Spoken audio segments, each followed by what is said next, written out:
Hello friends and student graduate रूपसार channel आपको स्वागत। तो आज आम भिडियो आलोचना करवा +3 5th semester history honours paper 11 2 mark प्रश्न उत्तर यूनिट 3 आपंकर आउे देखिपारे यहाँ आपंकर पार्ट 1 वीडियो कराई आम चैनल आप चाहिए से वीडियो देखिपारे। आउ यही प्रश्न भितर आपण परीक्षा आसो आपण मैंने निश्चित भाव में रुहतु आ प्रश्न गुड़ाक सबू पढ़तु आउ नोट्स कर रखिले आहरी भल। आदि आम चैनल रे जो सब वीडियो कराऊँगी से वीडियोर PDF पाइबापी आपण मैंने आम टेलीग्राम चैनल रे जॉइन हो जातु। डिस्क्रिप्शन रे लिंक देदेवी से आपण मैंने सब नोट्स पाइपर। तो आम विलंब नक आलोचना करवा यहाँ आपणकर पार्ट 2 रे केतेटू नंबर आम स्टार्ट करवा देखा केते नंबर 2। तो जो पिला माने आम चैनल नुआरे अच्छा तो प्लीज़ सब्सक्राइब कर दिंतु एमती सब नुआ नुआ वीडियो देखापी। तो देखु 10 नंबर प्रश्न ठू आम आलोचना करवा।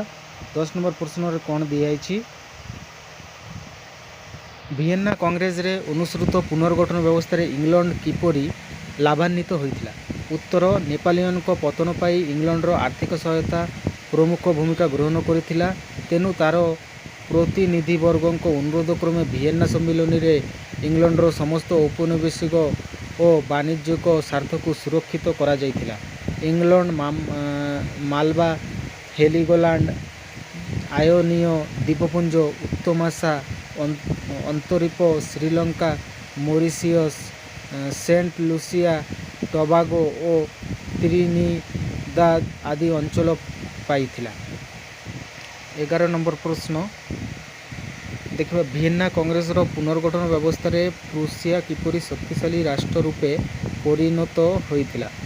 उत्तर वियेना कांग्रेस पुनर्गठन व्यवस्था अनुजाई पोलैंड ठारू पोषण और अन्य किछि अंचल स्वीडेन ठारू मोमारानिया एवं साक्सनी राज्यरू 2/5 अंचल प्रुसिया को दिया जाइथिला। एतद व्यतीत राइन अंचल कोलोन और ट्रोवी आदि अंचल प्रुसिया पाइथिला। फल प्रुसिया अधिक शक्तिशाली राष्ट्र रूपे परिणत होइथिला। 12 नंबर प्रश्न को आम देखा। 12 नंबर प्रश्न कौन दिखाई वियेना कांग्रेस पुनर्गठन व्यवस्था रे रूसिया किपरि अधिक शक्तिशाली होइथिला। उत्तर नेपोलियन को पतन रे गुरुत्वपूर्ण अवदान पाई रूसिया को पोलैंड रो बृहत अंश दिया जाइथिला।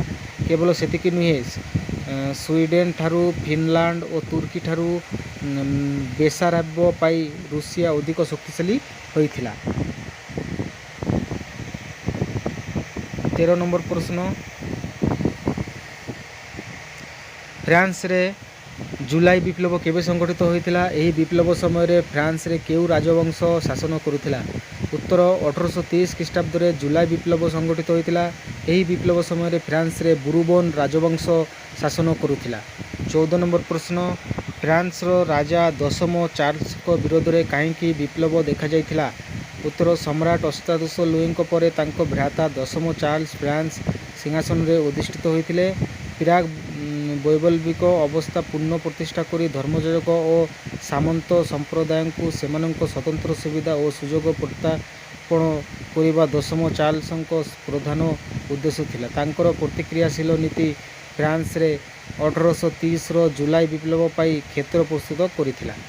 15 नंबर प्रश्न भिलेले किए तांको विरुद्ध रे फ्रांस रे काहेकि प्रतिक्रिया प्रकाश पाइथिला। उत्तर 10म चार्ल्स को राजत्वर प्रारंभ रे भिलेले नेतृत्व रे मंत्रिमंडल गठित होइथिला। भिलेले संवादपत्र तथा अन्य पत्रपत्रिका प्रकाश उपरे कटकना जारी करने को फ्रांस रे प्रतिक्रिया देखा देइथिला। 1827 ख्रीष्टाब्द रे आईन रो अनुसार संवादपत्र रो स्वाधीनता क्षुण्ण करागला।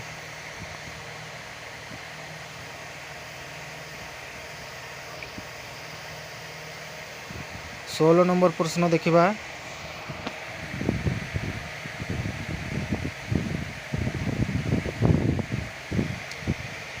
ली ऑफ सेक्रिलेज कौन यही आईन कहीं फ्रांस रो जनसाधारण मन में आशंका सृष्टि करथिला। उत्तर फ्रांस रो राजा 10म चार्ल्स एवं भिलेले कैथोलिक धर्म को पुनर्प्रतिष्ठा करने पाई उद्यम करथिला। 1825 ख्रीष्टाब्द रे लॉ ऑफ सेक्रिलेज प्रणयन करा जाई चर्चर विरुद्धाचरण करुवा व्यक्ति को कठोर दंड विधान व्यवस्था करागला। राजा एवं चर्च घनिष्ठ भाव ସଂଶ୍ଳିଷ୍ଟ ରହିବା ସଙ୍ଗେ ସଙ୍ଗେ ଧର୍ମଯାଜକମାନଙ୍କ ପ୍ରାଧାନ୍ୟ ବୃଦ୍ଧି ପାଇବା ଯୋଗୁଁ ଜନସାଧାରଣଙ୍କ ମନରେ ଆଶଙ୍କା ସୃଷ୍ଟି ହୋଇଥିଲା। 17 ନମ୍ବର ପ୍ରଶ୍ନ, ଫ୍ରାନ୍ସର ଶିଳ୍ପପତିମାନେ କାହିଁକି ଭିଲେଲେଙ୍କ ଦରଖାସ୍ତ ଦାବି କରିଥିଲା? ଉତ୍ତର, ଫରାସୀ ବିପ୍ଳବ ସମୟରେ ଏମିଗ୍ରୀମାନେ ଫ୍ରାନ୍ସ ଛାଡ଼ି ଅନ୍ୟ ଦେଶକୁ ପଳାୟନ କରିବାରୁ ସେମାନଙ୍କ ସମସ୍ତ ସମ୍ପତ୍ତି ସରକାର ବାସ୍ତବ କରିଥିଲେ। ସେମାନଙ୍କୁ ଆର୍ଥିକ କ୍ଷତିପୂରଣ ଦେବା ଉଦ୍ଦେଶ୍ୟରେ ଜାତୀୟ ଋଣ ଉପରେ ସୁଧର ହାର ଶତକଡ଼ା 5ରୁ ଶତକଡ଼ା 4 ଭାଗକୁ ହ୍ରାସ କରାଗଲା। ଏଣୁ ଫ୍ରାନ୍ସର ବ୍ୟାଙ୍କ ମାଲିକ ଏବଂ ଶିଳ୍ପପତିମାନେ ଭିଲେଲେଙ୍କ ବରଖାସ୍ତ ଦାବି କଲେ। 18 ନମ୍ବର ପ୍ରଶ୍ନ ଦେଖିବା। ବୋଲିଙ୍ଗେନ୍ କିଏ? ତାଙ୍କ ବିରୁଦ୍ଧରେ ଫ୍ରାନ୍ସରେ କାହିଁକି ପ୍ରତିକ୍ରିୟା ପ୍ରକାଶ ପାଇଥିଲା? 1829 ଖ୍ରୀଷ୍ଟାବ୍ଦରେ ଫ୍ରାନ୍ସର ରାଜା ଦଶମ ଚାର୍ଲ୍ସ ବୋଲିଙ୍ଗେନ୍ ନାମକ ଜଣେ ଅଲ୍ଟ୍ରା ଲୟାଲିଷ୍ଟଙ୍କୁ ମନ୍ତ୍ରିମଣ୍ଡଳ ଗଠନ କରିବାକୁ ଆହ୍ୱାନ କରିଥିଲେ। ବୋଲିଙ୍ଗେନ୍ ଥିଲେ ପ୍ରତିକ୍ରିୟାଶୀଳ ନୀତିର ଦୃଢ଼ ସମର୍ଥକ। ତତ୍କାଳୀନ ଅବସ୍ଥାର ପୁନର୍ଗଠନ ରାଜ୍ୟର ସମସ୍ତ ବ୍ୟାପାରରେ ଧର୍ମଯାଜକଙ୍କ ପ୍ରଭୁତ୍ୱ ପ୍ରତିଷ୍ଠା ଥିଲା ତାଙ୍କ ଉଦ୍ଦେଶ୍ୟରେ। ତେଣୁ ତାଙ୍କୁ ବରଖାସ୍ତ କରିବା ପାଇଁ ଜନସାଧାରଣଙ୍କ ପକ୍ଷରୁ ଦାବି କରାଯାଇଥିଲା। 19 ନମ୍ବର ପ୍ରଶ୍ନ, ରାଜା ଦଶମ ଚାର୍ଲ୍ସ କେବେ ଫ୍ରାନ୍ସରେ 4ଟି ସ୍ୱେଚ୍ଛାଚାରୀମୂଳକ ଜରୁରୀ ଆଇନ ପ୍ରବର୍ତ୍ତନ କରିଥିଲେ? ଏହାର ପରିଣତି କ'ଣ ହେଲା? ଉତ୍ତର, ରାଜାଙ୍କ ଶାସନ ନୀତି ବିରୋଧ କରୁଥିବା ଦଳଗୁଡ଼ିକୁ ଦମନ କରିବା ଉଦ୍ଦେଶ୍ୟରେ ଦଶମ ଚାର୍ଲ୍ସ ଜୁଲାଇ 24 ତାରିଖ 1830 ଖ୍ରୀଷ୍ଟାବ୍ଦରେ 4ଟି ସ୍ୱେଚ୍ଛାଚାରୀମୂଳକ ଜରୁରୀ ଆଇନ ପ୍ରବର୍ତ୍ତନ କରିଥିଲା। ମାତ୍ର ରାଜାଙ୍କ ଏହି ସ୍ୱେଚ୍ଛାଚାରମୂଳକ ନିର୍ଦ୍ଦେଶନାମାଗୁଡ଼ିକ ଘୋଷିତ ହେବା ପରେ ଜନସାଧାରଣଙ୍କ ମଧ୍ୟରେ ତୀବ୍ର ପ୍ରତିକ୍ରିୟା ପ୍ରକାଶ ପାଇଥିଲା, ଯାହା ପରବର୍ତ୍ତୀ ସମୟରେ ଜୁଲାଇ ବିପ୍ଳବ ପାଇଁ ପଥ ପରିଷ୍କାର କରିଦେଇଥିଲା। ପରିଶେଷରେ ଜୁଲାଇ 30 ତାରିଖ 1830 ଖ୍ରୀଷ୍ଟାବ୍ଦରେ ଦଶମ ଚାର୍ଲ୍ସ ଫ୍ରାନ୍ସର ସିଂହାସନ ତ୍ୟାଗ କରିଥିଲେ। 20 ନମ୍ବର ପ୍ରଶ୍ନ, 1830 ମସିହାର ଜୁଲାଇ ବିପ୍ଳବ ଫଳରେ ଫ୍ରାନ୍ସରେ କେଉଁ ରାଜବଂଶର ରାଜତ୍ୱର ଅବସାନ ଘଟିଲା? ଏହା ପରେ କେଉଁ ରାଜବଂଶର ରାଜା ସିଂହାସନ ଆରୋହଣ କଲେ? ଉତ୍ତର, 1830 ମସିହା ଜୁଲାଇ ବିପ୍ଳବ ଫଳରେ ଫ୍ରାନ୍ସରେ ବୁର୍ବନ ରାଜବଂଶର ରାଜତ୍ୱର ଅବସାନ ଘଟିଲା। ଏହାପରେ ଅର୍ଲିନ୍ ରାଜବଂଶର ଲୁଇ ଫିଲିପଙ୍କୁ ଫ୍ରାନ୍ସର ସିଂହାସନ ଅର୍ପଣ କରାଯାଇଥିଲା। ତ ଦେଖନ୍ତୁ ପିଲାମାନେ, ଏତିକି ଥିଲା ଆପଣଙ୍କର ପାର୍ଟ 2ରେ। ଆଉ ପାର୍ଟ 3 ଆମେ ନେଇ ଆସିବା ବହୁତ ଜଲ୍ଦି। ସେଥିପାଇଁ ଆପଣମାନେ ଚ୍ୟାନେଲରେ ରୁହନ୍ତୁ, ଚ୍ୟାନେଲକୁ ସବସ୍କ୍ରାଇବ୍ କରି ରଖନ୍ତୁ। ଆଗ ଭିଡ଼ିଓରେ ଆମେ ଆଲୋଚନା କରିବା 21 ନମ୍ବର 2, ଯେଉଁଟାକି ଆପଣଙ୍କର ପାର୍ଟ 3 ହେବ। ନମସ୍କାର।